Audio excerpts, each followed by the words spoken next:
کہ ایک تو ان کے جو کیسز بنائے گئے تھے خان صاحب کے دور میں ان سے بری ہوتے جا رہے ہیں. اب یہ اس کے اوپر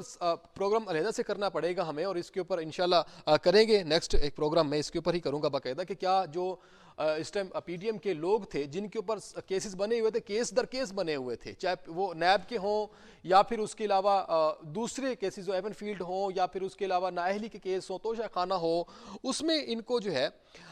وہ بحالی ہوتی نظر آ رہی ہے. اس سوال نشان یا تو اب کیسز بنانے والوں کے اوپر اٹھتا ہے, یا پھر حکومت میں آنے والوں کے اوپر اٹھتا ہے, یا پھر کیسوں سے بری کرنے والوں پہ اٹھتا ہے. تین اس میں مدعے ہوں گے جن کے اوپر سوالات اٹھائیں گے. اس کے اوپر انشاءاللہ میں پروگرام کروں گا اس کے اوپر بھی. تو اب جو بڑا ایک